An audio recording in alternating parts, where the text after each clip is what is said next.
At my father's funeral, my sister leaned over during the eulogy and whispered, "I've already cleared out Dad's home office and safe. There's nothing left for you." I felt defeated until Dad's old fishing buddy approached me with a weathered envelope. "Your father made me promise to give you this after everyone else had gone," he said. When my sister saw what was inside, her designer sunglasses couldn't hide the shock on her face. "Before we jump back in, tell us where you're tuning in from, and if this story touches you, make sure you're subscribed, because tomorrow, I've saved something extra special for you." The funeral home smelled of lilies and artificial air freshener, an uncomfortable combination that matched the awkward silence between mourners who hadn't seen each other in years. My father, Richard Hanover, deserved better than this sterile room with its generic paintings and hushed conversations.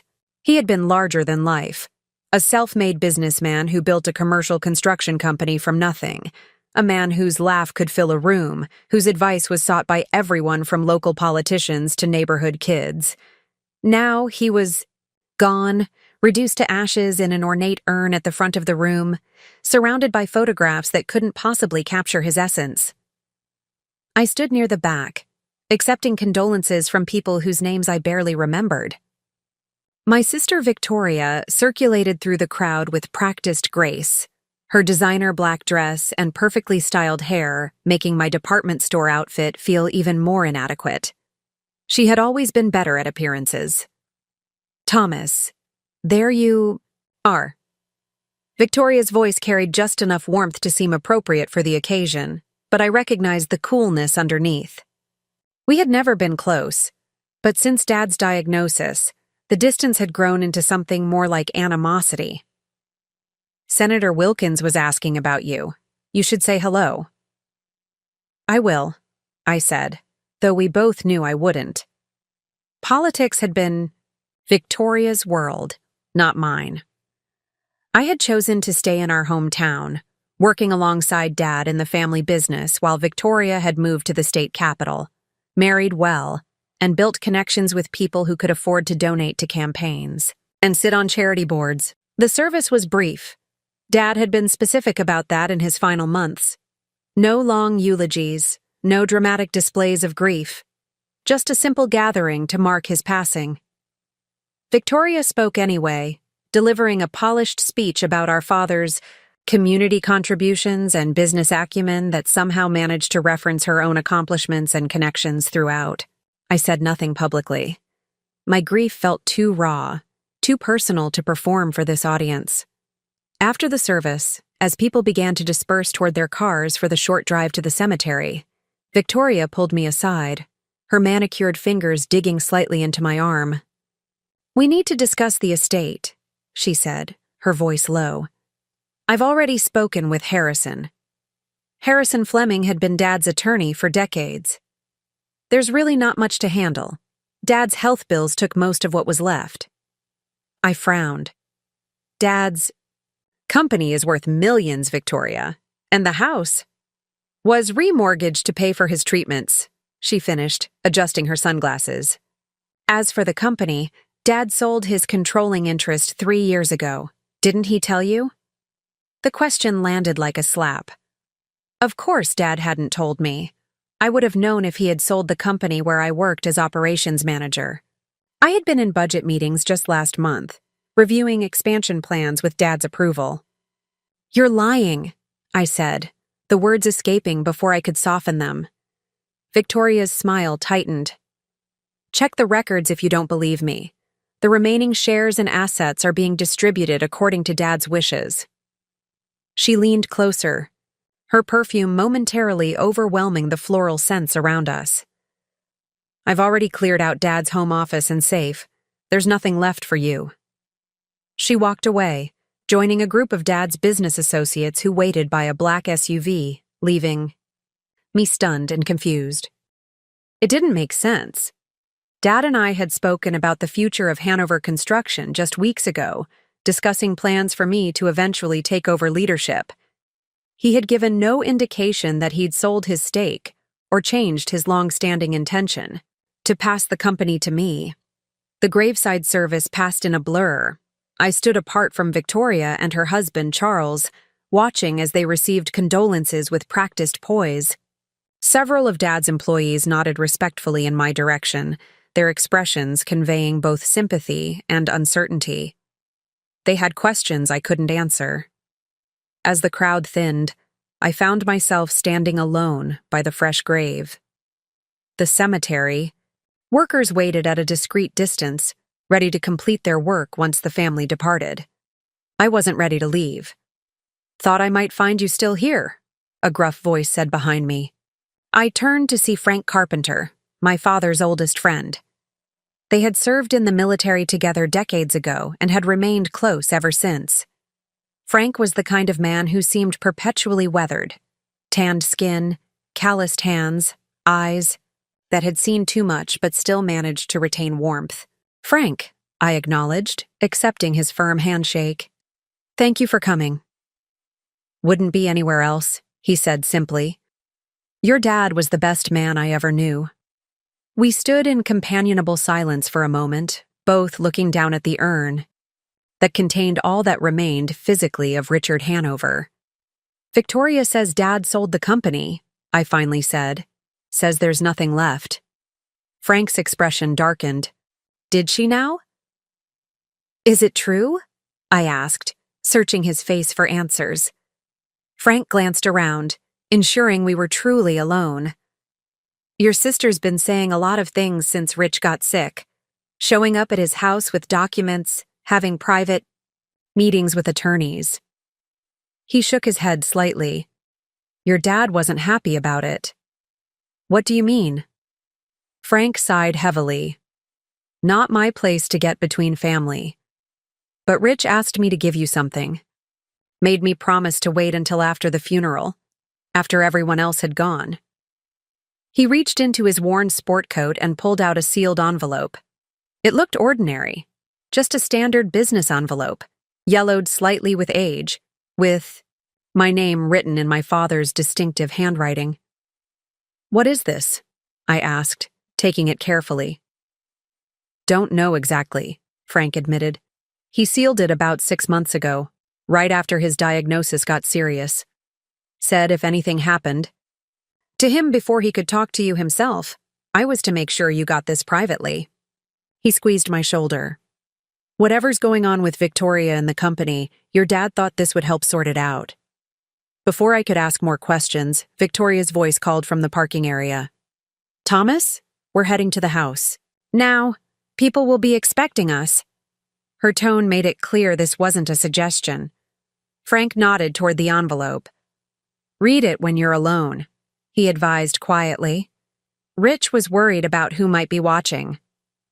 I slipped the envelope into my jacket pocket, thanked Frank, and made my way toward the small procession of cars heading to my father's house.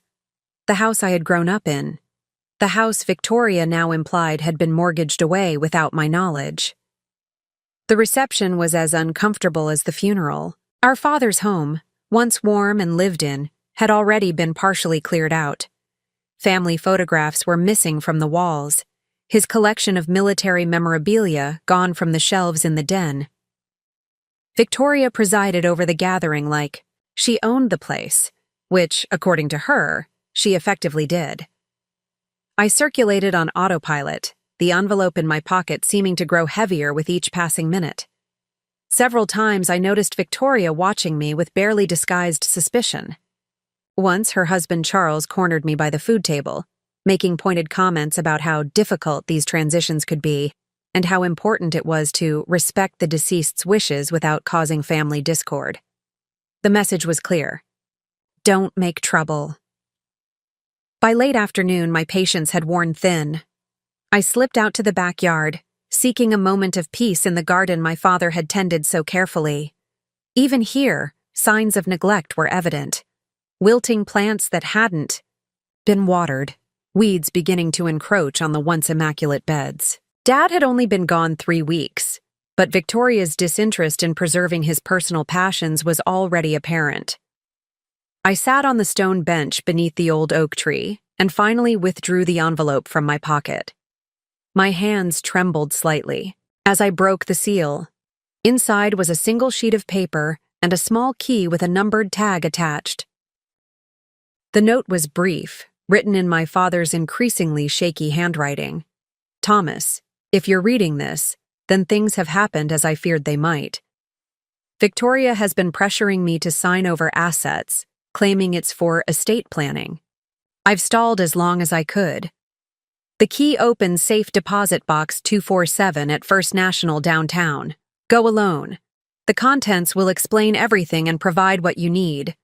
Trust no one except Frank and Eleanor Jenkins at the bank. Whatever Victoria has told you, know this. You were always meant to carry on the Hanover legacy. I'm sorry I couldn't protect you from this. Dad, I read the note 3 times, my confusion giving way to a cold anger. Whatever game Victoria was playing, Dad had anticipated it, and he had prepared a countermove. The key felt small, but significant in my palm. Tomorrow, I would visit First National Bank and discover what my father had hidden away. For now, I carefully refolded the note, returned it to the envelope, and slipped both back into my pocket. When I re-entered the house, Victoria was dismissing the catering staff. She looked up as I entered, her eyes narrow with suspicion. "Where did you disappear to?" she asked. "Just needed some air," I replied, working to keep my expression neutral. "Dad's garden is looking rough." She waved a dismissive hand. "The house will be on the market next week. No point in maintaining landscaping that new owners will just change anyway." "So soon?" I couldn't hide my surprise. "No reason to wait," she said briskly. "The estate needs to be settled quickly." Her eyes flicked to my pocket, where the outline of the envelope was just visible. "What's that?" I resisted the urge to touch it. "Just some notes from well-wishers. I'll be heading out now." "Thomas," she called as I turned to leave. "I know this is difficult, but fighting the inevitable only makes things harder. Dad made his choices about the business and the estate. We should respect them." I met her gaze steadily. "I couldn't agree more, Victoria. We should absolutely respect Dad's true wishes." Something in my tone must have alerted her. A flicker of uncertainty crossed her face before she composed herself again. "I'll be in touch about the remaining arrangements," she said. "There isn't much to distribute, but we'll need to formalize everything." I nodded and walked out, the key burning in my pocket like a promise. Tomorrow would bring answers, and possibly a reckoning that Victoria wasn't prepared for. Preparing and narrating this story took us a lot of time, so if you are enjoying it, subscribe to our channel. It means a lot to us. Now back to the story. I hardly slept that night. The envelope and key rested on my nightstand, illuminated by the occasional headlights passing outside my apartment window. Each time I closed my eyes, I saw Victoria's face, not as it had been at the funeral, composed and calculating, but as it had been when we were children, before the distance between us grew into a chasm. There had been a time when we were close. Victoria, 4 years my senior, had once been my protector and guide. I remembered her teaching me to ride a bike down our steep driveway, holding the seat until I found my balance, cheering when I finally managed without her help. I remembered sharing secrets in the treehouse Dad built us, planning adventures we never took, imagining our adult lives with the boundless optimism of children who hadn't yet learned about disappointment. When did it change? The question haunted me as I stared at the ceiling, reconstructing our history for clues. Perhaps it began when our mother left. Victoria was 12, I was 8. Mom had been gradually withdrawing for months, emotional, absences that preceded her physical departure. She had married Dad expecting a comfortable life as the wife of a promising young contractor, not the endless work hours and financial stress of those early years building the business. By the time Hanover Construction finally turned profitable, something essential in her had already withered. Victoria blamed Dad. I blamed myself. Neither of us was right, but our divergent responses to that abandonment set us on different paths. I threw myself into becoming Dad's perfect son, his legacy and companion. I learned the construction business from the ground up, spending summers on job sites from age 14, studying business in college specifically to help expand Hanover Construction. My choices were always filtered through one question. Would this make Dad proud? Victoria took the opposite approach. She distanced herself from anything Dad valued, pursuing interests that would take her far from our hometown and the family. Business. She excelled in debate and political science, attended an expensive East Coast university on scholarship, and cultivated relationships with people whose influence could advance her ambitions. She visited rarely and called even less. Dad didn't know how to bridge the gap with his daughter.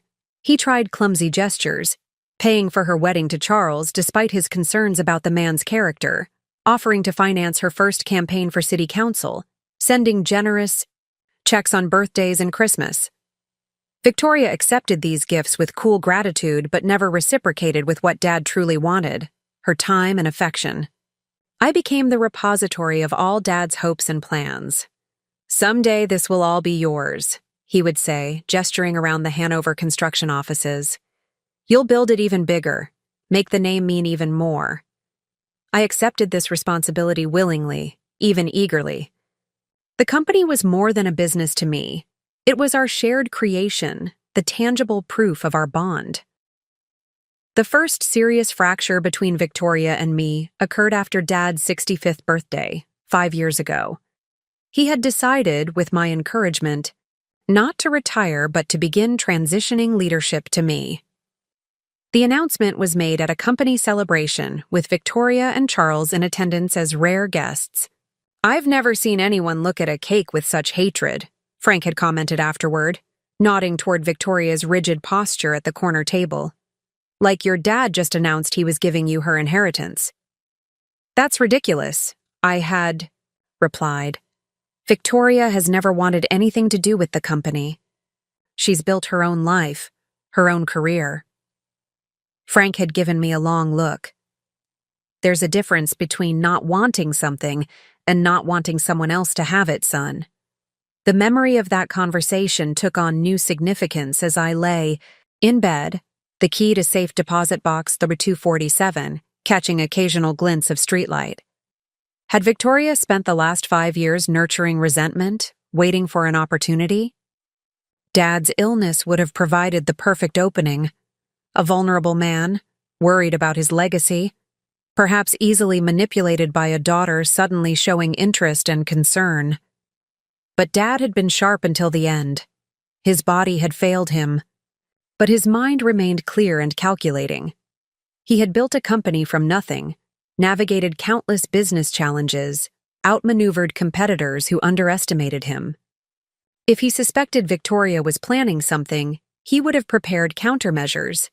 The safe deposit box was proof of that. I rose before dawn, showered, and dressed in one of my better suits. First National opened at 9, but I arrived at 8:30, parking across the street and watching the employees arrive. I didn't know who might be reporting to Victoria. Small towns harbor divided loyalties, and Hanover was a significant name in our community. At 9:15, I entered the bank, approaching a middle-aged woman whose nameplate read, Eleanor Jenkins, branch manager. "Mr. Hanover," she greeted me professionally, showing no surprise at my presence. "My condolences on your loss. Your father was a valued client." "Thank you, Ms. Jenkins," I replied. "I believe he mentioned you might be able to assist me with a private matter." A flicker of understanding crossed her face. She glanced around the lobby, then nodded toward a hallway. "Let's speak in my office." The space was modestly appointed but private, with blinds that she promptly closed after we entered. She took a seat behind her desk, folding her hands in front of her. "Your father indicated you might be visiting," she said without preamble. "He was concerned about confidentiality." I withdrew the key from my pocket and placed it on her desk. "Safe deposit box, 247. She nodded once. "I'll take you to the vault myself. I should mention that your sister visited 3 days ago, requesting access to your father's accounts and safe deposit box. My heart jumped. Did she gain access? To the accounts where she was already a signatory, yes. To the safe deposit box. A small professional smile touched her lips. We explained that we had no record of a box under Richard Hanover's name accessible to Victoria Hanover Reed. But box Thumrevere 247 exists, I confirmed. Indeed it does, under a different registration. Arrangement. She stood and gestured for me to follow. The late Mr. Hanover was quite methodical in his planning. The vault area was empty of other customers, for which I was grateful. Eleanor used her credentials to access the room, then directed me to a private booth after locating box W247 with her master key and my key together. Take as much time as you need, she said, closing the door behind her. The metal box was larger than I expected, about the size of a small suitcase. My hands trembled slightly as I opened it, unsure of what I would find. On top was a sealed envelope, with "Read First" written in Dad's handwriting. Beneath it lay several folders, a portable hard drive, and what looked like legal documents secured with binder clips. I opened the envelope first. Thomas, if you're reading this, then my concerns were justified. I'm so sorry to burden you with this mess, but you're the only one I can trust to handle it properly. 6 months ago, Victoria began visiting regularly, for the first time in years. At first, I was simply happy to have my daughter back in my life. When she started bringing documents for me to sign, estate planning, she called it, I became suspicious. The paperwork was complex, designed to confuse, and presented when I was often medicated for pain.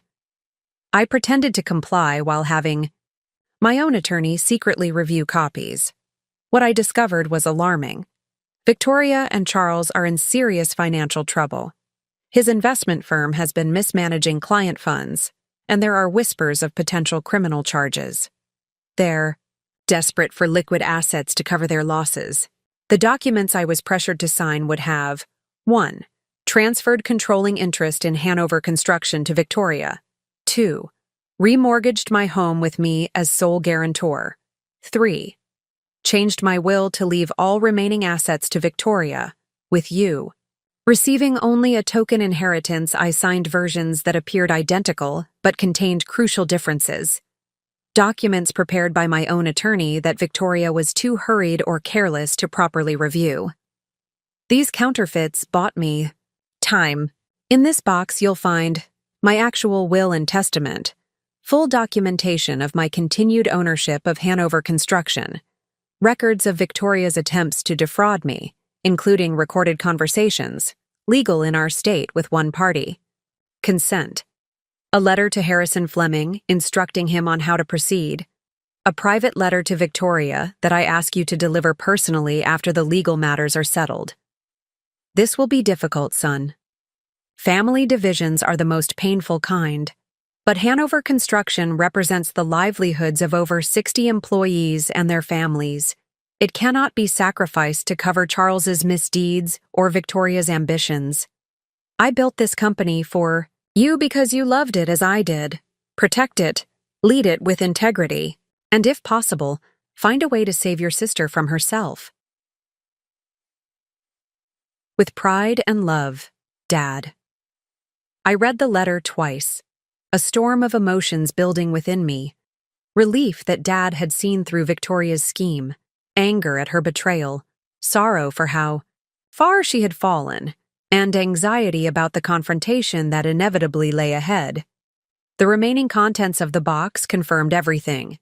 There were documented transfers showing Dad maintained 85% ownership of Hanover Construction until his death. His will clearly designated me as the inheritor of both the company and the family home, with Victoria receiving a smaller but still generous cash inheritance. Most damning were the recorded conversations, copies stored both on the hard drive and as transcripts. Victoria's voice, calculating and cold, discussing with Charles how they would leverage Dad's condition to gain control of assets before Thomas realizes what's happening. My own sister, plotting to steal my inheritance while our father was dying. The realization felt like a physical blow. The final document in the box was a legal letter to be delivered to Harrison Fleming, Dad's attorney of record. It detailed the false documents Victoria had likely presented to him and instructed him on how to proceed with the genuine will and supporting evidence. I gathered everything into my briefcase, including the portable drive and Dad's sealed letter to Victoria. As I prepared to leave, a heavy responsibility settled over me. This wasn't just about my inheritance now. It was about honoring Dad's wishes, protecting the company and its employees, and somehow navigating the wreckage of family, bonds that might never be repaired. Eleanor Jenkins was waiting when I emerged from the private booth.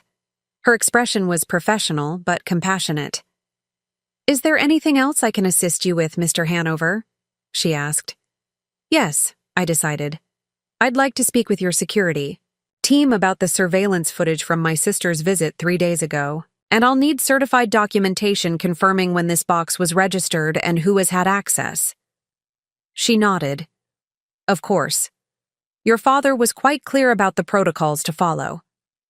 As I completed the necessary arrangements, my phone buzzed with a text message from Victoria. "Meeting with Harrison at 2 p.m. to finalize estate matters. Your presence requested but not required." The timing couldn't have been more perfect. In 4 hours, Victoria's carefully constructed facade would crumble, and I would be there to witness it, armed with the truth my father had protected until the very end. The law offices of Fleming and Associates occupied the entire 3rd floor of the town's oldest commercial building, a red brick landmark that Hanover Construction had actually renovated 5 years earlier. I remembered Dad's pride in preserving the historical facade while modernizing the interior infrastructure, a perfect metaphor, he'd said, for how businesses should evolve, honoring their foundations while adapting to changing times. Now, as I rode the elevator up with the evidence secured in my briefcase, those words seemed prophetic in a different way. I was about to honor Dad's true legacy by exposing the deception that threatened to undermine everything he had built. I arrived 30 minutes early for the meeting, a deliberate choice that gave me time to speak privately with Harrison Fleming. His assistant seemed surprised to see me but ushered me directly into his office when I mentioned having important documents regarding Richard Hanover's estate. Harrison rose from behind his imposing mahogany desk, extending his hand. He was in his mid-60s, with the carefully cultivated appearance of distinguished legal counsel. Silver hair, tailored suit, tortoiseshell glasses that he peered over rather than through. "Thomas, my deepest condolences," he began, his handshake firm. "This must be an incredibly difficult time." "Thank you, Harrison," I replied, taking the offered seat across from him. "It's been challenging in ways I never anticipated." Something in my tone must have alerted him. His expression shifted subtly from professional sympathy to cautious assessment. "I understand Victoria has scheduled a meeting to discuss the estate," I continued. "Before that happens, there's something you need to see." I extracted the legal letter Dad had prepared specifically for Harrison, along with the documentation, proving Dad's continued ownership of Hanover Construction. As Harrison reviewed the materials, his professional composure gradually gave way to deep concern. When he reached the transcripts of Victoria's recorded conversations, his eyebrows rose so high they nearly disappeared into his hairline. "This is?" he began, then shook his head, removing his glasses to pinch the bridge of his nose. "Thomas, I had no idea. Victoria presented documents with your father's signature, documents that painted a very different picture of his wishes." "The signatures were likely genuine," I explained. "But according to Dad's letter, the documents were substitutes, similar in appearance but critically different in content." Harrison nodded grimly. "A sophisticated approach. Your father was always several moves ahead." He tapped the papers, thoughtfully. "These recordings are particularly troubling. They suggest not just family discord, but potentially criminal activity." "I don't want to press charges," I said quickly, surprising myself with the certainty of it. Dad wanted the company protected and his true wishes honored, but he also wanted to give Victoria a chance to... I hesitated, remembering Dad's final request to save your sister from herself. To make amends? Harrison suggested. Something like that. Harrison spent the next 20 minutes reviewing all the materials thoroughly, occasionally making notes. Finally, he looked up. His decision apparently made. Here's how we'll proceed. When Victoria arrives, I'll begin by addressing the documents she previously submitted. Then I'll introduce the actual will and supporting evidence. He adjusted his glasses. I suggest you allow me to take the lead. These situations can become volatile. I nodded agreement, both dreading and anticipating the confrontation to come. We spent the remaining time preparing, Harrison occasionally expressing muted outrage at how elaborately Victoria had attempted to manipulate the situation. At precisely 2:00 p.m., Harrison's assistant announced Victoria's arrival. My sister entered, with the confident stride of someone who believed victory was already secured. She wore a tailored gray business suit that probably cost more than most Hanover construction employees made in a month. Her dark hair pulled back in a severe style that emphasized her sharp features. Her momentary surprise at seeing me quickly transformed into cool composure. Thomas, I didn't expect you to make it. She set her designer handbag on a chair before taking a seat, crossing her legs elegantly. I was just telling Charles this morning how difficult it must be for you, processing Dad's decisions about the company. Harrison cleared his throat. Before we begin, Mrs. Hanover Reed, I want to clarify something.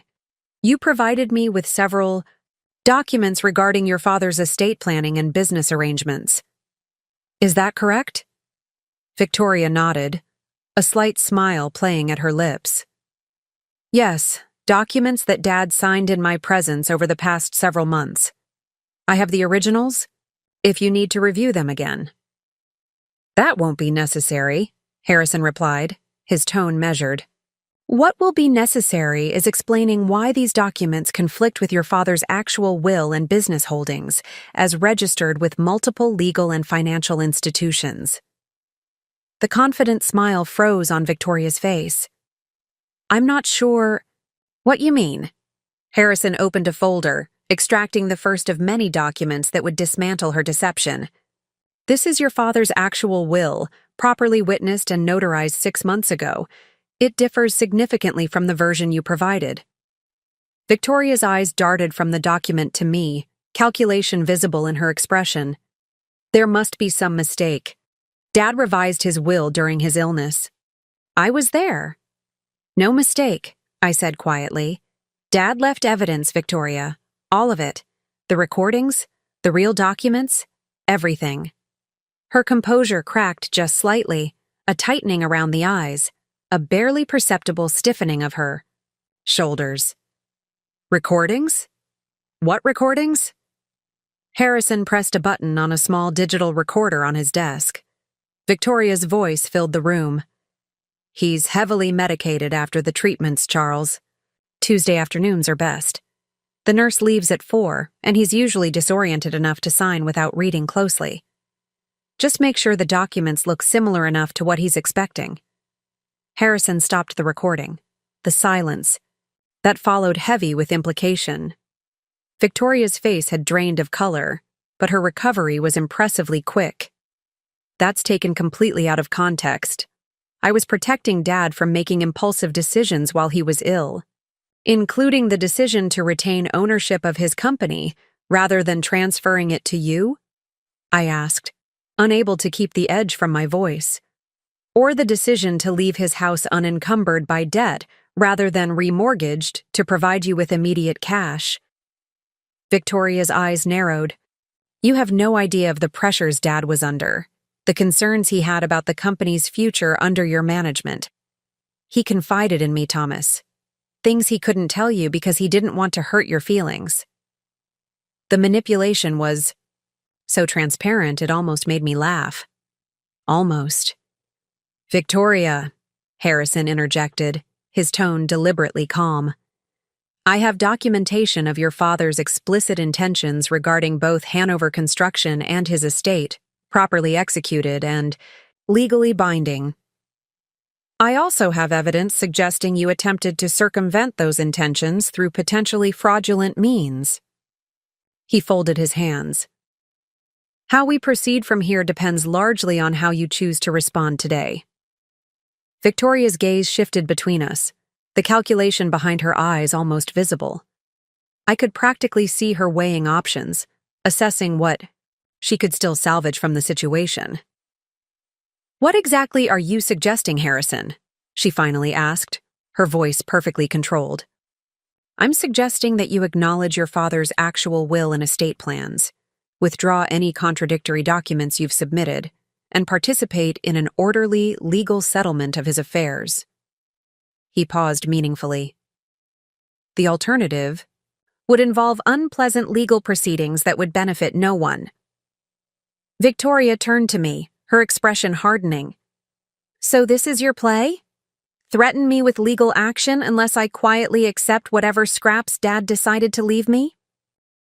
"Dad didn't leave you scraps," I replied, opening another folder from my briefcase. "He left you a substantial cash inheritance and his investment portfolio. The house and company come to me because I've dedicated my life to them.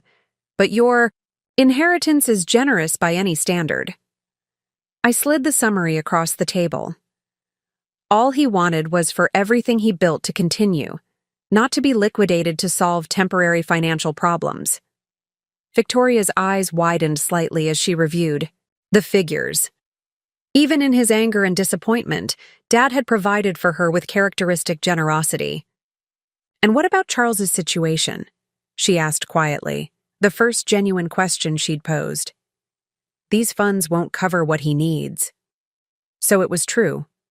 Charles was in financial or legal trouble, serious enough that they had been willing to destroy family bonds and betray Dad's trust to address it. "That's not Dad's responsibility to solve," I said firmly. "Or mine." Victoria's shoulders slumped almost imperceptibly, the first crack in her perfect posture. "You don't understand what we're facing, Thomas." "Actually, I do," I countered. Dad's letter explained everything. Charles's firm is under investigation. There are whispers of criminal charges. You needed liquid assets quickly, and Dad's illness seemed like an opportunity. She flinched at the accuracy of my summary, then rallied, her chin lifting defiantly. "It's more complicated than that. Charles was protecting investors. The regulations are impossible." Harrison cleared his throat. "Mrs. Hanover Reed, I strongly advise against continuing that line of explanation, particularly in my presence.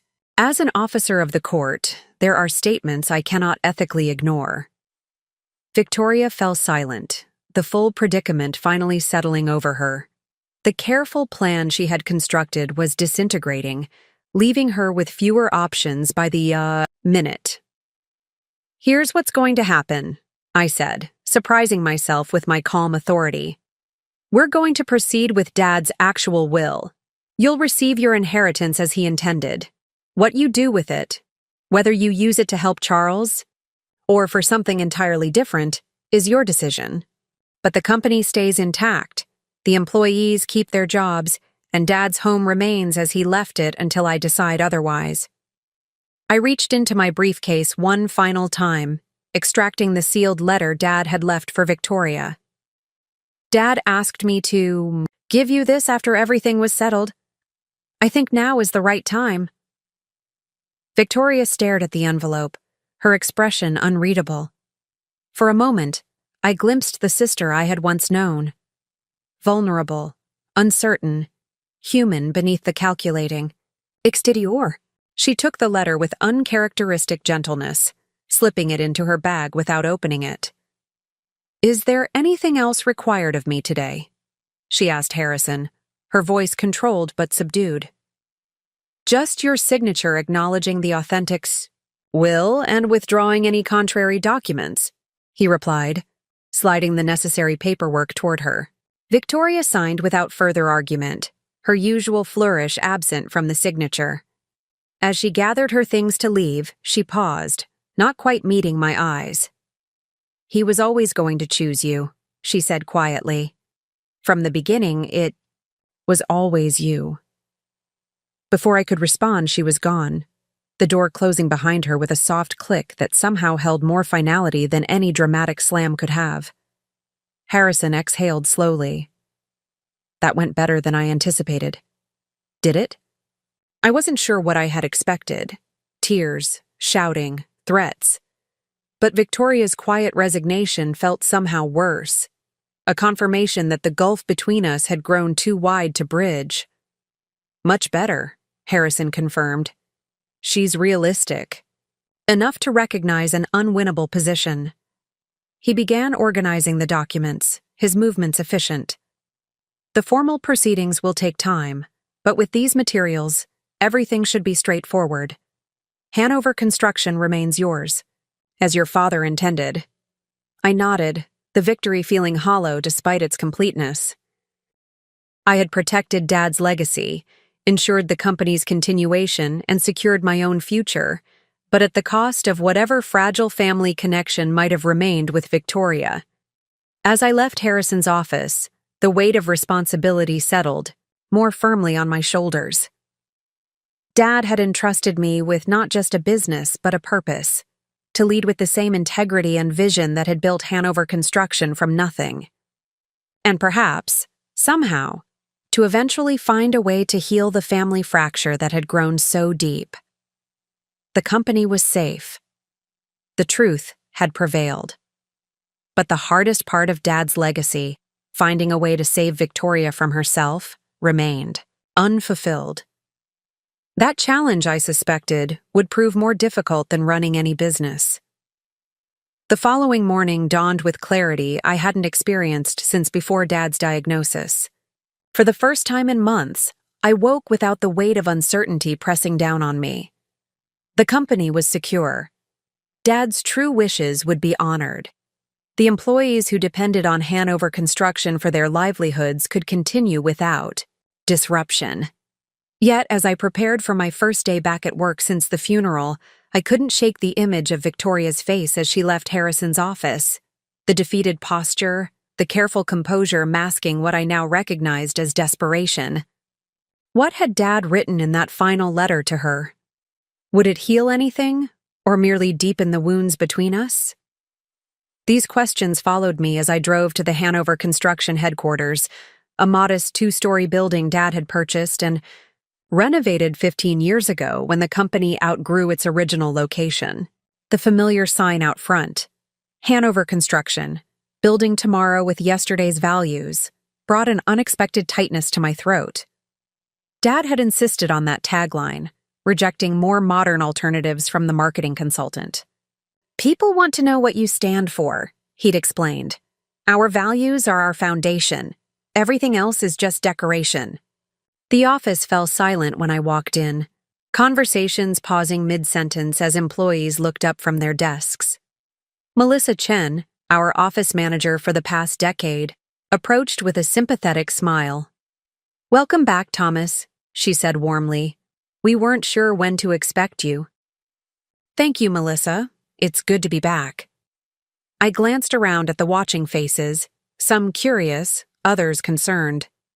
"Is everyone available for a quick meeting in the conference room? There are some things we should discuss." 20 minutes. Later, I stood at the head of the conference table where Dad had presided over countless meetings. All department heads and key personnel were present, their expressions ranging from apprehension to cautious optimism. "First, I want to thank everyone for keeping things running smoothly during Dad's illness and after his passing," I began. "Your dedication hasn't gone unnoticed." Appreciative nods circulated around the table, but the underlying tension remained. These people had mortgages, families, responsibilities. They needed certainty about their futures. "I know there have been rumors about the company's status and ownership," I continued. "I want to address those directly. Despite what some of you may have heard, Hanover Construction remains intact and operational. Dad maintained majority ownership, Until his death and under the terms of his will, that ownership has transferred to me. The relief in the room was palpable, a collective exhale that seemed to release weeks of accumulated anxiety. "So nothing's changing?" asked Robert Delgado, our project manager for commercial developments. "The Westridge Plaza project is still green-lighted?" "The project continues as planned," I confirmed. "In fact, all current projects and contracts remain in place. The transition will be one of leadership, not direction or values." More questions followed. Practical concerns about ongoing operations, scheduled bids, supplier relationships. I answered each one directly, gradually watching the worry lines ease from their faces. By the meeting's end, the atmosphere had transformed from anxious uncertainty to cautious optimism. As the team dispersed back to their responsibilities, Frank Carpenter appeared in the doorway. Unlike at the funeral, he was dressed in his usual work clothes, faded jeans, flannel shirt, the weathered leather tool belt he'd worn for as long as I could remember. "Got a minute?" he asked, nodding toward Dad's, now my, office. Inside, I took the chair behind the desk, somewhat hesitantly.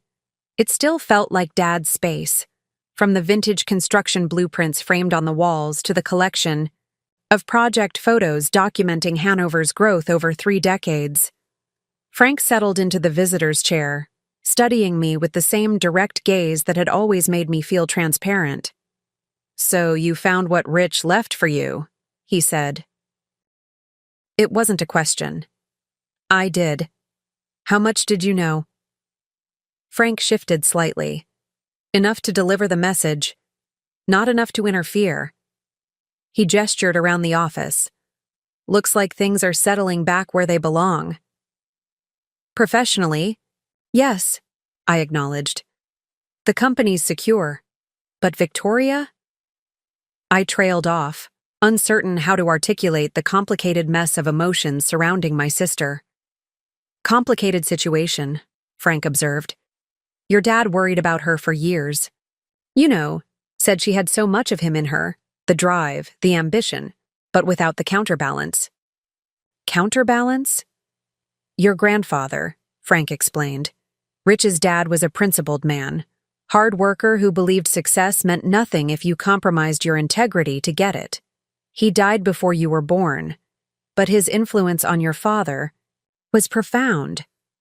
He leaned forward, elbows on knees. "Victoria never had that influence. By the time she was forming her values, your mother was gone, and Rich was building the business. He provided financially but wasn't always present in the ways that mattered most." The observation wasn't new, but hearing it from Frank, who had known our family longer than anyone, gave it additional weight. "That doesn't excuse what she tried to do," I said, an edge creeping into my voice. "No, it doesn't," Frank agreed readily. "But understanding the why of something doesn't mean excusing it. It just gives you somewhere to start if you want to. Fix it." "I'm not sure it can be fixed," I admitted. "Or if Victoria even wants to try." Frank shrugged. "Maybe not. But Rich thought it was worth the attempt.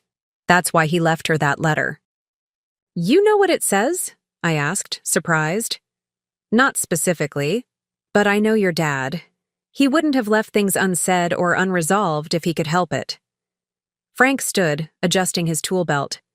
"Anyway, I'm heading over to the Westridge site to check on the foundation work. Just wanted to stop by and see how you were settling in." After he left, I sat in Dad's chair, absorbing the familiar scents and sounds of the office. Coffee brewing in the break room, the hum of the HVAC system, Melissa's voice answering phones at the front desk. This had always been my second home, but now it carried a different weight. These weren't just spaces where I worked. They were my responsibility, my legacy to protect and grow. I was reaching for the stack of project reports waiting for review when my cell phone rang. The screen displayed a number I didn't recognize. "Thomas Hanover," I answered, expecting a client or supplier. "Mr. Hanover, this is Nurse Shelby from Memorial Hospital." A professional female voice came through the line. "I'm calling about your sister, Victoria Reed." My grip tightened on the phone. "What about her?" "She asked me to contact you. She's been admitted following what appears to be an anxiety attack. She's stable now, but quite adamant about speaking with you." The request was so unexpected that for a moment I couldn't formulate a response.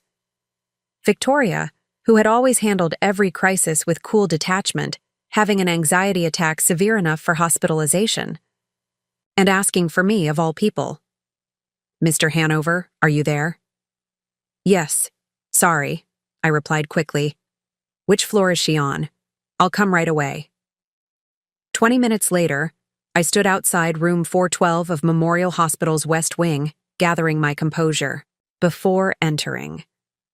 What would I say to the sister who had tried to steal my inheritance, who had manipulated our dying father, who now, inexplicably, had asked for me in a moment of vulnerability? I knocked softly and entered without waiting for a response. The private room was dimly lit. The afternoon sun filtered through partially closed blinds. Victoria lay in the hospital bed, an IV in one arm, her normally perfect appearance disheveled.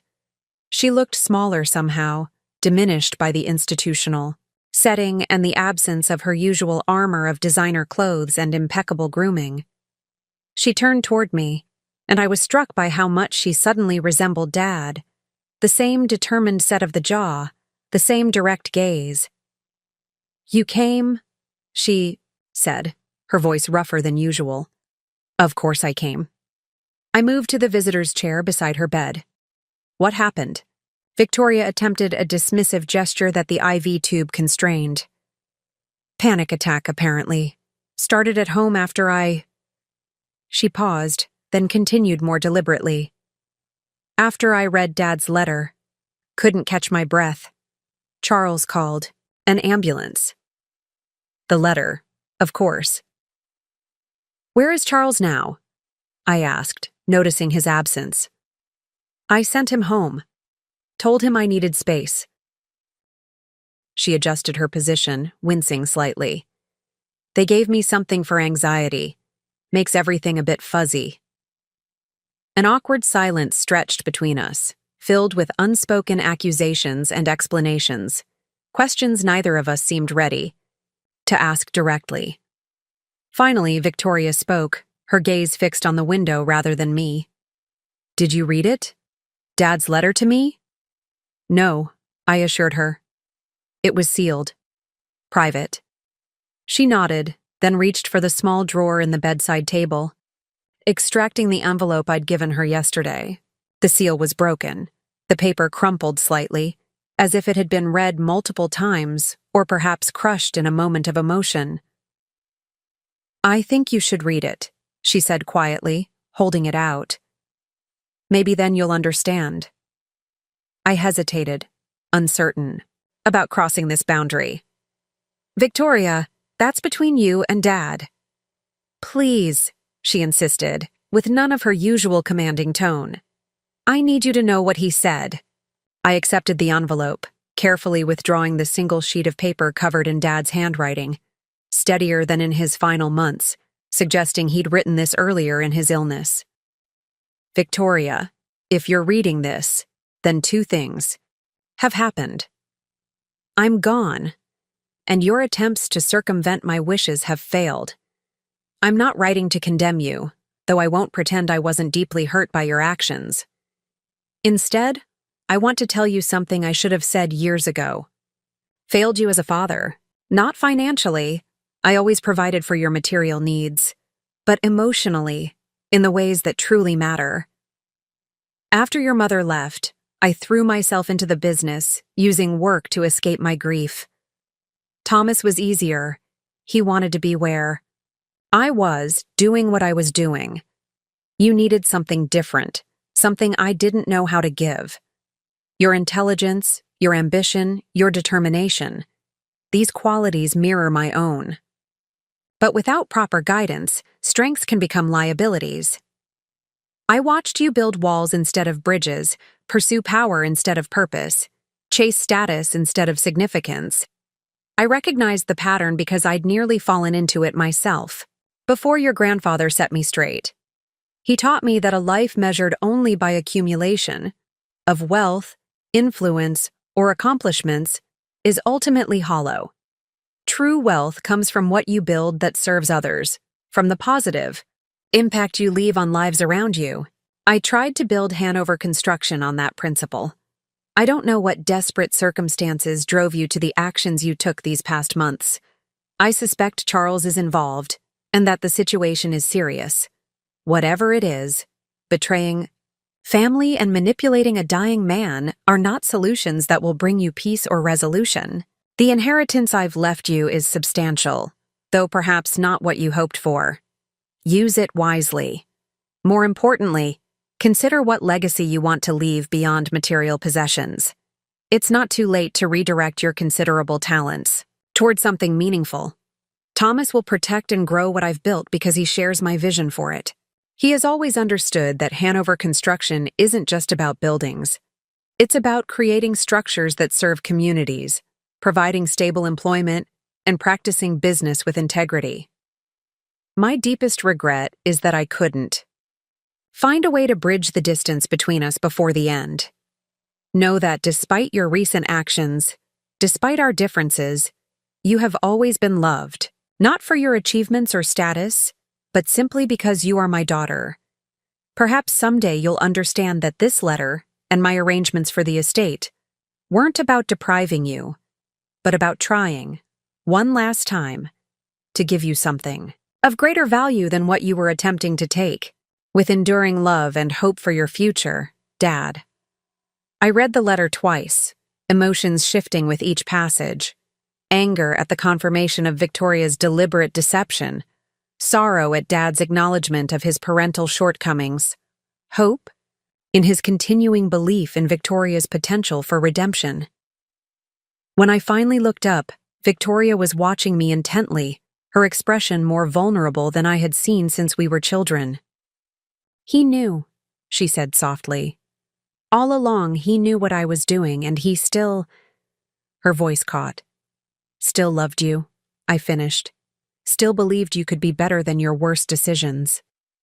Victoria closed her eyes briefly. "Charles's investment firm is under federal investigation. Client funds misappropriated, records falsified. He claimed it was temporary, just moving assets around to cover shortfalls until major investments paid off." She laughed bitterly. The classic justification for every financial fraud in history. "You knew?" I asked, trying to keep accusation from my tone. "Not at first. By the time I understood the full scope, I was implicated too. Signatures on documents, joint accounts, board positions I'd accepted without proper scrutiny." She met my eyes, directly. "I was trying to protect him, to protect myself. The Hanover assets would have provided enough liquidity to cover the immediate shortfalls while we sorted out the legal complications.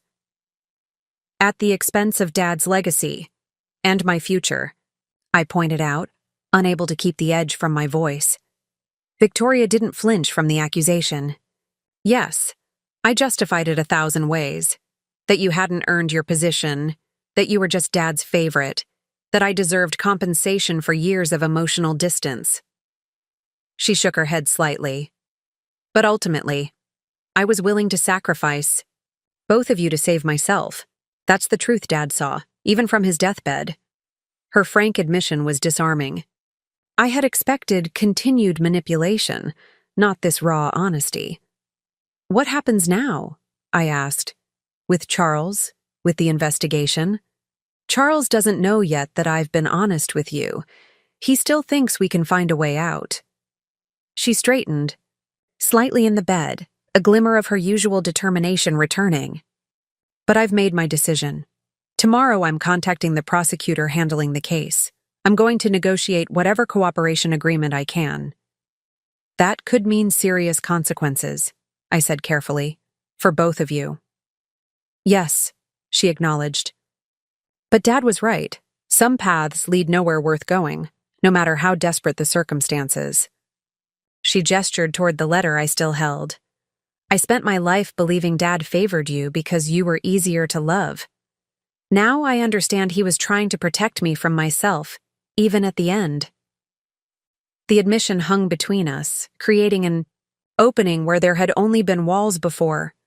Not reconciliation, not yet, but perhaps the beginning of honesty that might someday lead there. Victoria, I said finally, whatever happens with the legal situation, you're still my sister. Still. Family. Her eyes widened slightly, skepticism evident. Even after what I tried to do? Even after that, I confirmed. Dad spent his life building things meant to last. That includes family, however complicated ours might be. For the first time in years, perhaps decades, I saw genuine emotion break through Victoria's carefully maintained facade. Not calculation or manipulation, but something authentic struggling to the surface. I don't deserve that kind of second chance, she said quietly. Maybe not, I agreed. But Dad believed in building on solid foundations, not tearing down what could still be salvaged. I think he'd want me to at least try. Victoria didn't respond immediately, but something shifted in her expression. A softening, a momentary lowering of defenses that had been maintained for a lifetime. Whatever path lay ahead, for Hanover Construction, for Victoria's legal situation, for our fractured family bonds, would begin with this moment of truth. Not an easy reconciliation, but the first honest exchange we'd had in years. Dad's legacy, I was beginning to understand, involved much more than a company or material assets. It was about the values that would guide our choices moving forward, the foundations upon which we might, with time and effort, build something that truly endured. The following weeks unfolded with the methodical precision of a well-planned construction project. Each day brought new developments, challenges, and decisions that required my full attention. Leading Hanover Construction, while navigating the aftermath of Victoria's revelations, tested every skill Dad had taught me over the years. Victoria had been true to her word. The day after our hospital conversation, she contacted federal prosecutors to negotiate a cooperation agreement. Her attorney, not Harrison Fleming, but a specialist in white-collar defense, kept me informed of developments as a professional courtesy. The news was sobering, but not unexpected. Charles faced multiple felony charges for investment fraud and misappropriation of client funds. Victoria, through her cooperation and lack of direct involvement in the firm's operations, might avoid prison time, but still faced significant legal consequences. The local business community buzzed with rumors. Our small city, where everyone knew everyone else's business, couldn't help but speculate about the sudden fall of Charles Reed, whose investment firm had managed portfolios for many prominent families. Some clients withdrew projects from Hanover Construction, uncomfortable with even a tangential connection to financial impropriety. Others doubled down on their support, having known Dad's integrity for decades and trusting that the company remained true to his principles.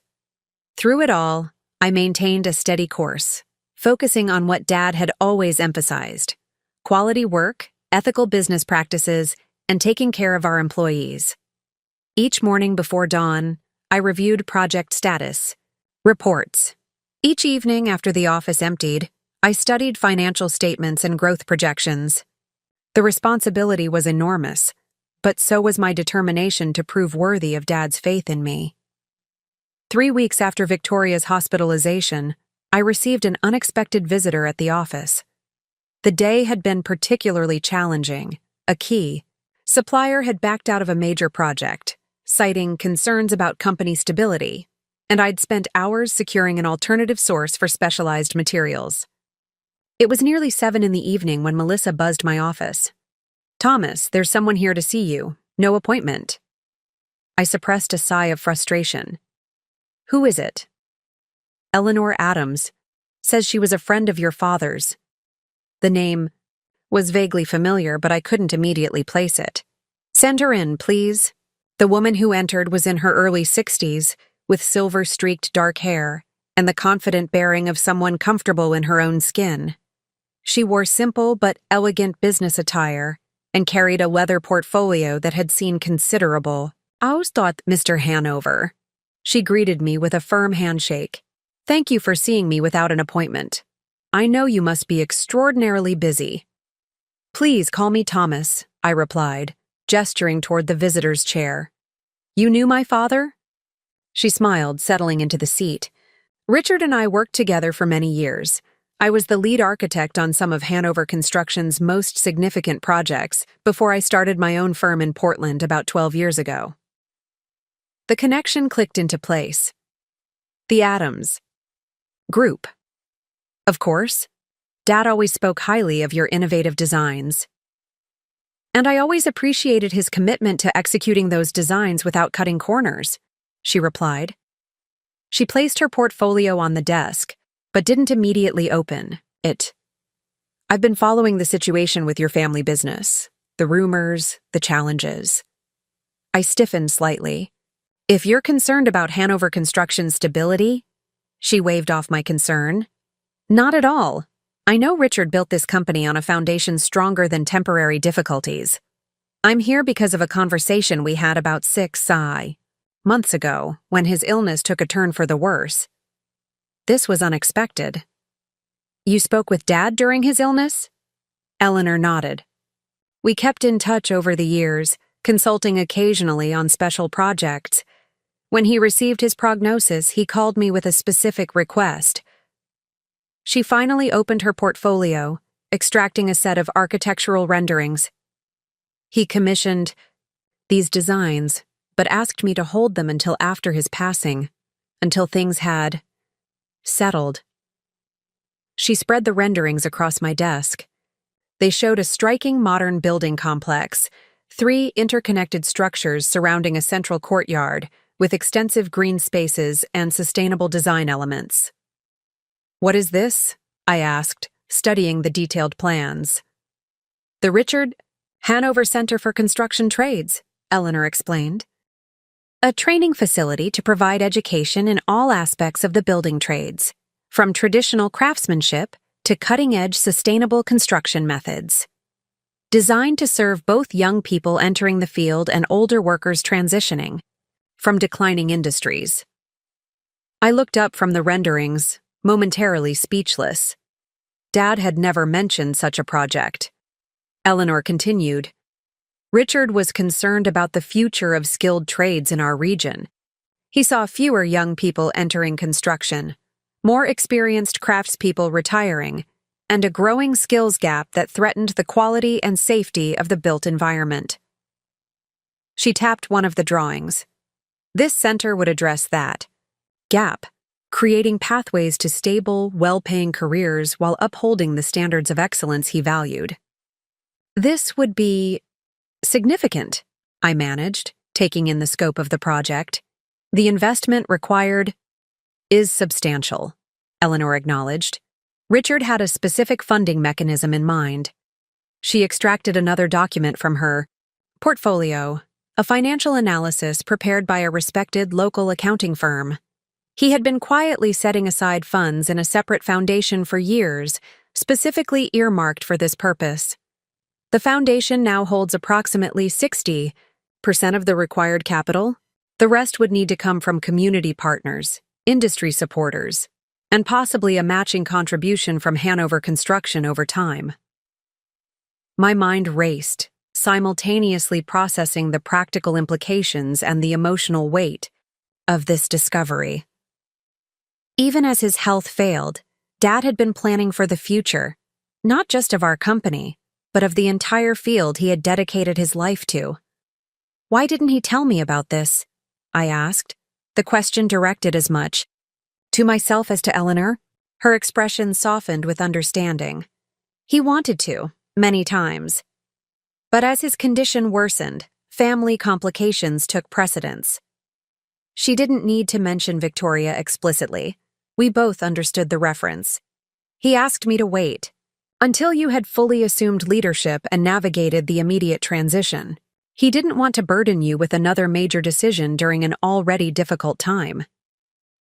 I studied the renderings again, noticing details that clearly reflected Dad's values and vision: practical learning spaces, areas dedicated to traditional craftsmanship, innovations in sustainable building technologies.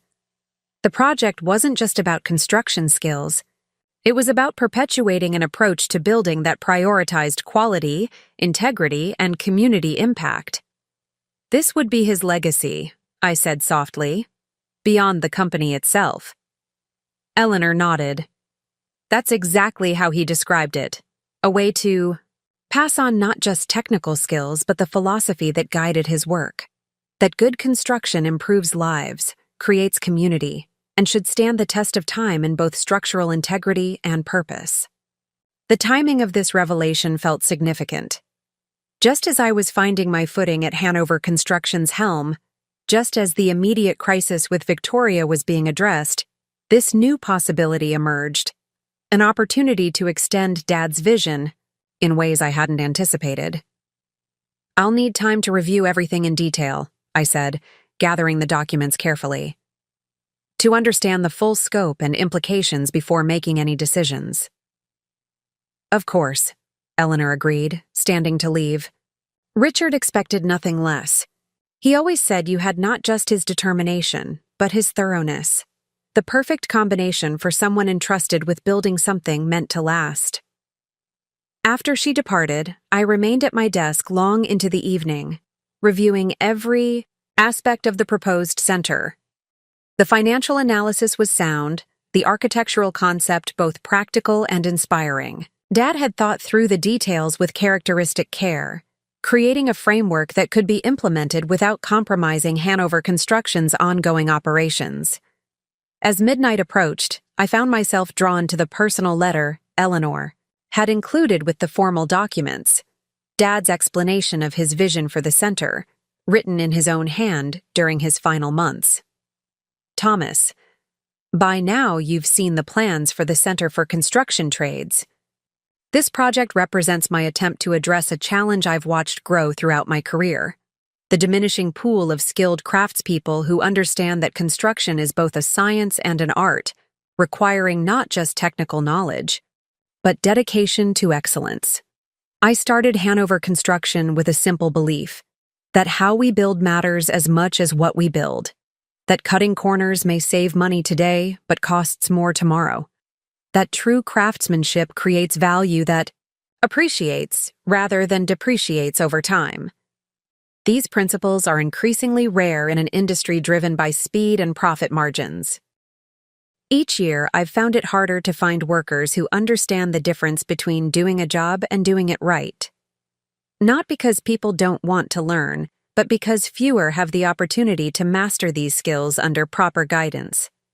The center would change that, creating a place where traditional knowledge is preserved and passed on, where innovation is taught alongside time-tested methods, where the next generation can develop both the skills and the values that make construction a noble profession. I considered making this my final directive to you, an obligation rather than an option. But that wouldn't be fair. You've earned the right to lead Hanover Construction according to your own judgment, to determine its future course based on your assessment of what's right for the company and community. So I present this not as a command, but as a possibility. An opportunity to extend what we've built together beyond the life of any single building or business.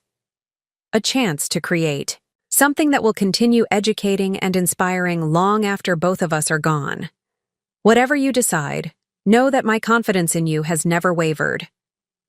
From the moment you picked up your first hammer, I saw in you not just aptitude but understanding, the recognition that we build not just with materials but with principles, not just for clients, but for communities, not just for today, but for generations to come. With pride and love, Dad reading his words, I felt a renewed connection to Dad, not just as my father or mentor, but as someone whose vision extended far beyond his own lifetime. He had built Hanover Construction not as a monument to himself, but as a vehicle for values he believed would benefit others long after he was gone.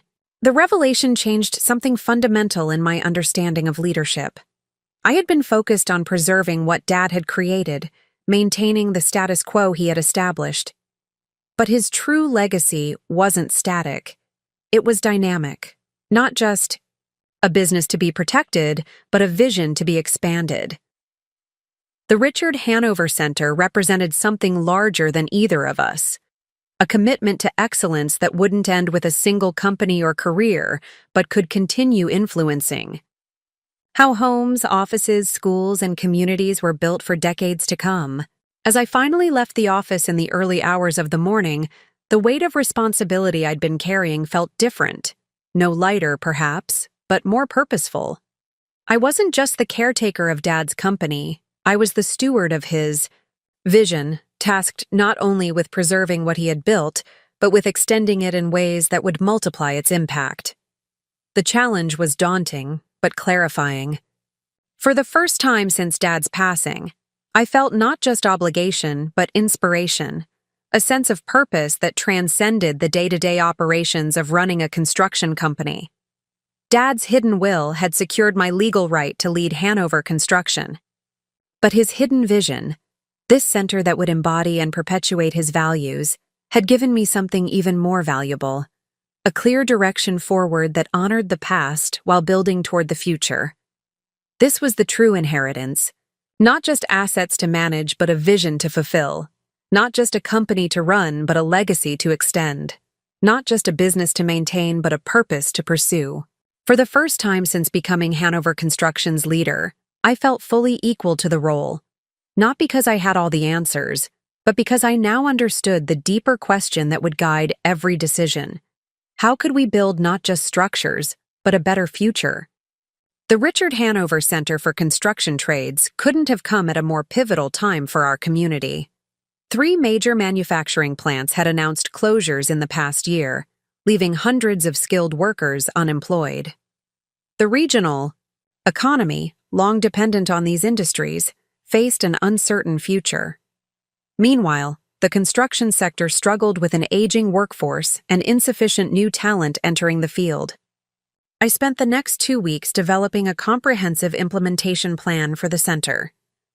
Each morning before the office opened, I reviewed architectural plans and financial projections. During lunch breaks, I researched similar training facilities across the country, identifying best practices and potential pitfalls. Evenings were dedicated to drafting partnership proposals and community impact assessments. The more I explored the concept, the more I recognized its transformative potential, not just for Hanover Construction, but for the entire region. This wasn't merely a training facility, it was an economic development engine, a community resource, and a living testament to Dad's belief that business success and social responsibility could reinforce rather than compete with each other. When the preliminary plan was ready, I faced a critical decision. Who should be the first to review it? The obvious choice was the Hanover Construction executive team, the department heads who had worked alongside Dad for years and now reported to me. Their buy-in would be essential for any initiative that would involve company resources. But another possibility nagged at me, one that seemed simultaneously reckless and necessary. Before I could second-guess my instinct, I picked up the phone and dialed a number I rarely used. "Hello?" Victoria's voice sounded guarded, unsurprising given our complicated history. "Victoria, it's Thomas.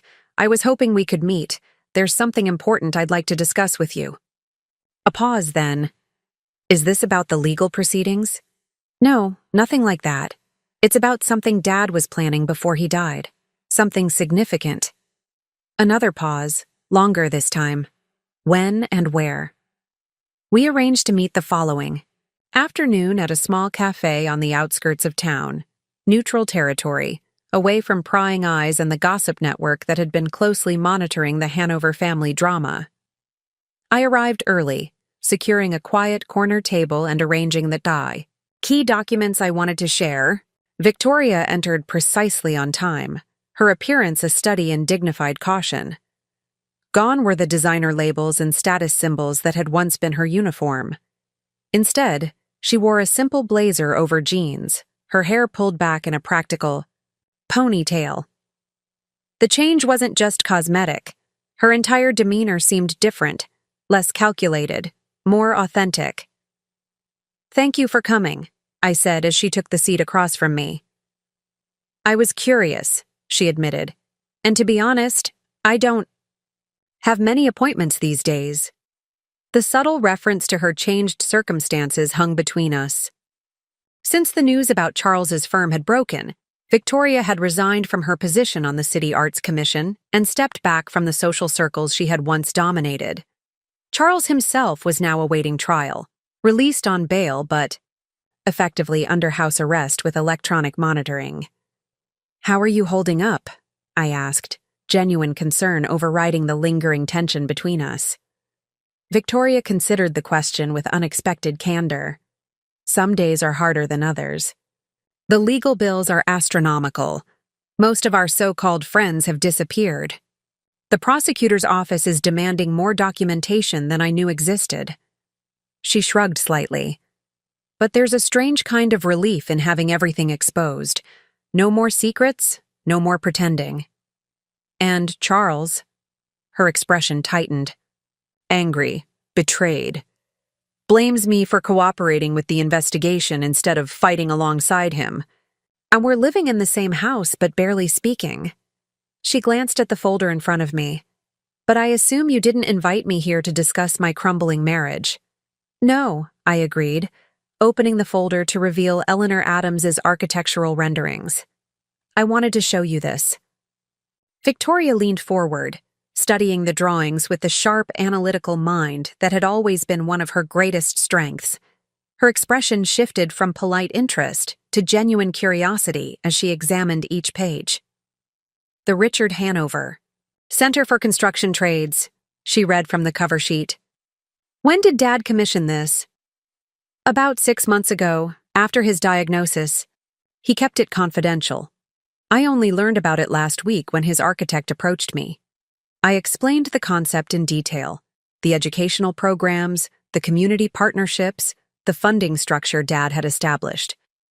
Victoria listened without interruption, her focus intense as she absorbed each element of the plan. "This is impressive," she finally said, looking up from the financial projections. "It addresses real needs in the community while building on Dad's expertise and values. The partial funding through the foundation is strategically sound." Her assessment was exactly right. Clinical but perceptive, immediately grasping both the practical and philosophical dimensions of the project. "Why are you showing me this?" she asked directly. "I no longer have any role in Hanover construction." This was the moment I'd been preparing for, the reason I'd followed my instinct: to involve Victoria despite our complicated history. "Because I think you should be part of it," I said simply. Her surprise was evident. "Me? Thomas, have you forgotten the past few months? What I tried to do?" "I haven't forgotten," I assured her. "But I've been thinking about Dad's letter to you, about his regret that your talents weren't directed toward something meaningful, something aligned with his values." Victoria flinched slightly at the reference but didn't object. "This center will need more than construction expertise to succeed," I continued. "It will need someone who understands policy, who can navigate governmental partnerships, who knows how to build community support and manage stakeholder relationships. Someone with your experience and skills." She studied me with open skepticism. "You're offering me a job?" "I'm proposing a collaboration," I clarified. "A defined role with the foundation that will oversee the center's development and operation. Independence from Hanover Construction's direct management, but alignment with its values and goals." Victoria sat back, visibly processing the unexpected proposal. "Why would you trust me with this, after everything that happened?" It was a fair question, one I had asked myself repeatedly while developing this plan. The answer had emerged gradually, crystallized through reflection on Dad's approach to both business and family. Dad believed in second chances, I explained. Not naively or without accountability, but with clear expectations and appropriate boundaries. He built Hanover Construction by recognizing potential in people and situations that others overlooked or dismissed. I paused, choosing my next words carefully. Your actions hurt him deeply. They hurt me too. But they don't erase your capabilities, or the possibility that those capabilities could be directed towards something worthwhile. Victoria's composed exterior cracked slightly, a fleeting vulnerability crossing her features before she regained control. And this role, it would involve what, exactly? I outlined the position I envisioned. Director of External Affairs for the Richard Hanover Foundation, responsible for building partnerships with educational institutions, government agencies, and industry associations. The role would utilize her political acumen and relationship-building skills while keeping her removed from financial management, a necessary boundary given recent events. The salary would be modest compared to what you're accustomed to, I acknowledged, and there would be conditions. Regular reporting to the foundation board, transparent communication, graduated responsibility as trust is established. Victoria listened with growing engagement, occasionally asking incisive questions about governance structure, funding mechanisms, and performance metrics. Her analytical mind was already working on the challenge, seeing possibilities and connections I hadn't considered. You've clearly thought this through, she noted after I finished my explanation. But have you considered how this will look to others? The business community, your employees, the public? Thomas Hanover hires disgraced sister despite attempted inheritance theft isn't exactly a headline that inspires confidence. I have considered it, I confirmed. And yes, there will be skeptics. But Dad never made decisions based primarily on public perception. He evaluated options based on their alignment with his values and their potential for positive impact. I leaned forward, meeting her gaze directly. This isn't about repairing our relationship, Victoria. It's about honoring Dad's belief that talents should be directed toward meaningful work. It's about creating something that serves others rather than just ourselves. If you're not interested, I understand. But if you are, I'm interested, she said quietly, surprising me with her immediacy. More than interested. I'm grateful for the opportunity. She touched the architectural renderings with unexpected gentleness. I've spent months focused on what I nearly destroyed. The chance to build something instead, something that would make Dad proud, is more appealing than I can adequately express. The vulnerability in her voice was so uncharacteristic that I momentarily struggled for response. This wasn't the calculated Victoria I had faced across Harrison Fleming's office, or even the defensive Victoria from the hospital room. This was someone I hadn't seen in decades, the sister who had once shared dreams and plans before life and choices drove us in different directions. There would be challenges, I cautioned, recovering my professional demeanor. Skepticism to overcome, trust to rebuild, complicated dynamics to navigate. I'm well acquainted with challenges, Victoria replied with a hint of her old confidence. And I've recently had ample opportunity to reflect on the difference between using skills to take and using them to contribute. She straightened in her chair. I'd like to review the complete proposal before making a formal commitment. Approach this properly with due diligence on both sides. Her response was reasonable and measured, another departure from the impulsive opportunism that had characterized her recent actions. I handed her a folder containing the detailed implementation plan, budget projections, and proposed governance structure. Take your time, I told her. This isn't a decision to rush, but if you decide to proceed, we would begin with a probationary period. Clear expectations, defined deliverables, regular evaluation. Victoria accepted the folder with unexpected humility. That's more than fair. More than I deserve, honestly. As we prepared to leave, Victoria paused, setting her hand briefly on the architectural renderings still spread across the table. He always did think bigger than anyone else, she observed quietly. Everyone saw a construction company. He saw a vehicle for creating something lasting, something that mattered. She met my eyes with rare directness. Thank you for seeing me as more than my worst decisions. The acknowledgement caught me off guard. Dad would say that's what real construction is about, building on solid foundation even after structural damage, restoration rather than demolition when the core remains sound. For the first time in our adult lives, Victoria and I shared a moment of genuine connection, not agreement necessarily, but mutual recognition of a truth larger than our individual perspectives.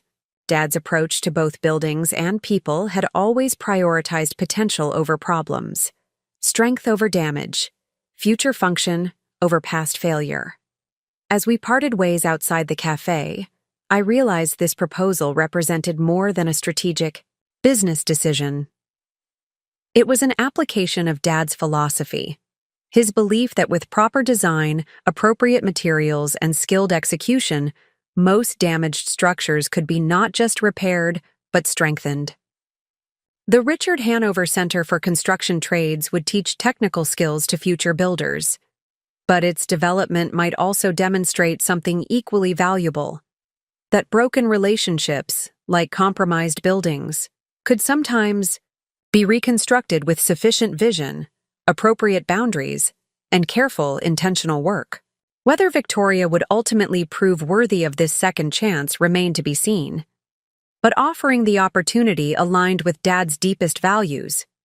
His conviction that how we build matters as much as what we build, whether we're constructing buildings, businesses, or the more complicated architecture of human relationships. As I drove back to the office, I felt a growing certainty that Dad would have approved of this approach, not because it guaranteed success, but because it embodied the principles of thoughtful construction he had lived by. Begin with a clear vision. Build on solid foundation. Use appropriate materials. Establish proper structural supports. Test thoroughly before completing. Maintain with ongoing attention.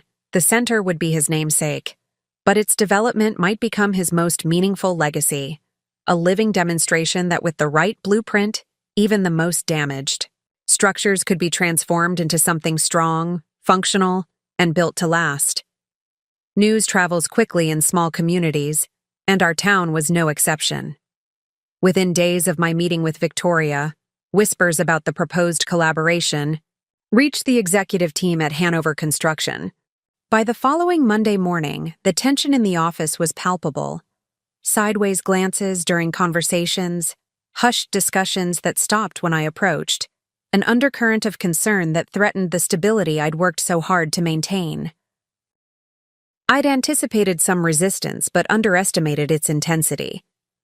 When Robert Delgado, our senior project manager, requested a private meeting, I knew the situation could no longer be ignored. "Thomas, do you have a moment?" Robert stood in my doorway, his usual confident demeanor replaced by cautious formality. "Of course, Robert. Come in." He closed the door behind him, a clear sign this wasn't a routine discussion about project timelines or material supplies. Robert had been with Hanover Construction for 23 years, rising from apprentice carpenter to managing our largest commercial projects. Dad had trusted him implicitly, often saying Robert's commitment to quality was carved from the same wood as his own. "I'll get straight to the point," Robert began, taking the chair across from my desk. "There's talk about Victoria being involved in the new training center. People are concerned." "I appreciate your directness," I replied, maintaining a calm exterior despite the defensive reaction rising within me. "Yes, I've proposed a specific role for Victoria with the foundation that will oversee the center's development, not with Hanover Construction directly." Robert shifted uncomfortably. "Thomas, with all due respect to your family situation, your sister tried to take control of this company out from under you. She manipulated your father during his illness. If it weren't for his foresight, We might all be unemployed right now while she liquidated everything for quick cash. His assessment wasn't inaccurate, which made it all the more difficult to address. I took a measured breath before responding. You're right about what Victoria attempted. The facts aren't in dispute. What we're discussing now is whether someone with her particular skills could make a valuable contribution to the center's development, with appropriate safeguards and oversight. Robert's expression remained skeptical. This isn't just my concern. The entire management team is worried. We've spent weeks reassuring clients, suppliers, and employees that Hanover Construction remains stable and trustworthy despite the family complications. Bringing Victoria into a closely associated foundation undermines that message. He wasn't wrong. The company had weathered significant reputational challenges following the public revelation of Victoria's actions and Charles's legal troubles.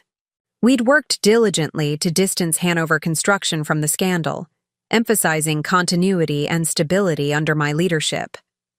I understand the concerns, I acknowledged. They're legitimate and worth serious consideration, but I'd like to explain my reasoning before conclusions are drawn. For the next 30 minutes, I outlined the strategic thinking behind the proposal. Victoria's experience with governmental partnerships and community relations, the clear separation between operational roles, the accountability structures that would prevent any financial impropriety. Robert listened attentively, his initial resistance gradually shifting to thoughtful consideration. You've clearly done your homework, he conceded when I finished. But there's something I'm still not understanding. Why take the risk at all? We could hire someone with similar qualifications who doesn't bring this kind of baggage. It was a fair question, one that cut to the heart of my decision. The practical answer wasn't sufficient. This wasn't just about skills and qualifications. But the personal answer risked seeming sentimental or naive in a business context. I glanced at the photograph on my desk. Dad and me at the groundbreaking for the Westridge Medical Center, our most ambitious project to date. His expression captured exactly what had made him extraordinary. Pride in achievement, balanced with humility about the work yet to be done. Robert, do you remember what Dad used to say about salvaging historic buildings that others wanted to demolish? A small smile touched his face. That it's always easier to tear down than to restore, but rarely better in the long run. Exactly. He believed that with the right approach, most structures could be saved, that beneath damaged exteriors, there was often solid material worth preserving. I leaned forward, choosing my words carefully. Victoria has made serious mistakes. She betrayed family trust and acted in ways that could have destroyed what Dad built. But her abilities themselves aren't the problem. It was how she directed them. Robert nodded slowly, beginning to understand where I was headed. Dad left her a letter, I continued. In it, he expressed regret that he hadn't helped direct her talents toward something meaningful, something that aligned with his values. This proposal is partly about honoring that wish, giving her an opportunity to redirect her capabilities toward construction rather than destruction. That sounds like your father, Robert admitted. He always saw potential where others saw problems. He considered for a moment. But Richard also wasn't naive about structural integrity.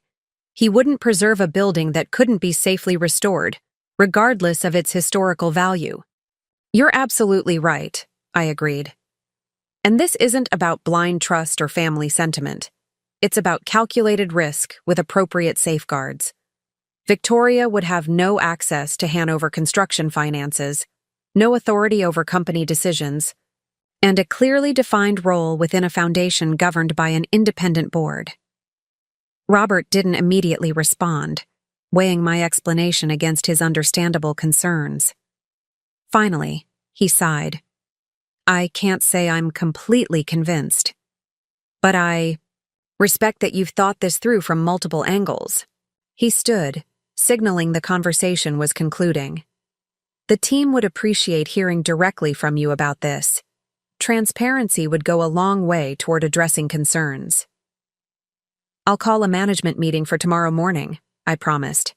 Full disclosure, open discussion. After Robert left, I remained at my desk, contemplating the challenge ahead. His reaction was just the beginning. The executive team would have similar reservations, likely more forcefully expressed by some. Beyond them, employees, clients, suppliers, and community partners would all form opinions about this decision, potentially impacting their relationship with Hanover Construction. Was I risking Dad's legacy to satisfy some misplaced sense of family obligation? The question had haunted me since conceptualizing Victoria's potential role. But each time I revisited the decision, I returned to the same conclusion. Offering Victoria this opportunity, with appropriate boundaries and expectations, aligned with Dad's fundamental approach to both business and life. The management meeting. The following morning was exactly as challenging as anticipated. I presented the complete implementation plan for the Richard Hanover Center, including the proposed governance structure and Victoria's potential role. The initial response was skeptical silence, followed by increasingly direct questions. How can we be certain she won't use this position to undermine your leadership? Asked Melissa Chen, our operations director. What happens when clients express concern about her involvement? Questioned James Wilson from Business Development. Isn't this sending mixed messages about accountability? Challenged Elena Rodriguez, our Chief Financial Officer. I addressed each concern directly, neither minimizing their validity nor defensively dismissing them. The discussion was pointed but professional, reflecting the team's genuine investment in Hanover Construction's future rather than personal animosity toward Victoria. As the conversation progressed, an unexpected ally emerged. Frank Carpenter, who rarely attended management meetings despite his senior status, spoke up from the back of the room. I've known the Hanover family for over 30 years, he began, his gravelly voice commanding immediate attention. Worked alongside Rich building this company when it was just the two of us and a used pickup truck. Watched Thomas grow from a kid who couldn't drive a straight nail to the leader sitting before you. He paused, surveying the room. I've also known Victoria since she was born. Watched her pull away from her father's values, chase status instead of substance. What she did these past months was inexcusable, a betrayal of everything Rich stood for. The room remained silent, everyone aware that Frank wasn't finished. But Rich Hanover believed in second chances, not handed out carelessly, but earned through demonstration of changed priorities and acceptance of consequences. Frank's weathered face creased in a slight smile. How many of you got second chances from Rich over the years, made mistakes that would have gotten you fired elsewhere, but instead got redirected? Several heads nodded in reluctant acknowledgement. Thomas isn't proposing we forget what happened or pretend it didn't matter. He's proposing a structured opportunity for Victoria to demonstrate whether she's capable of contributing rather than taking. With safeguards, supervision, and clear expectations. Frank looked directly at me. Sounds exactly like something his father would have designed. The endorsement from Dad's oldest friend and colleague shifted the energy in the room, not to wholehearted support, but to thoughtful consideration rather than reflexive opposition.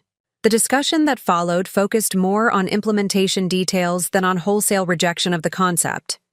By meeting's end, we had reached a compromise. Victoria's potential involvement would begin with a 6-month consulting contract rather than an immediate directorship. Her performance would be evaluated against specific metrics by a committee including both Foundation board members and Hanover Construction representatives. Any continuation beyond that initial period would depend on demonstrated results and rebuilt trust. It wasn't unconditional acceptance, but it wasn't outright rejection either. It was a measured, professional approach to a complex situation, exactly the kind of balanced decision-making Dad had modeled throughout his career. Up next, you've got 2 more standout stories right on your screen. If this one hit the mark, you won't want to pass these up. Just click and check them out. And don't forget to subscribe and turn on the notification bell so you don't miss any upload from us.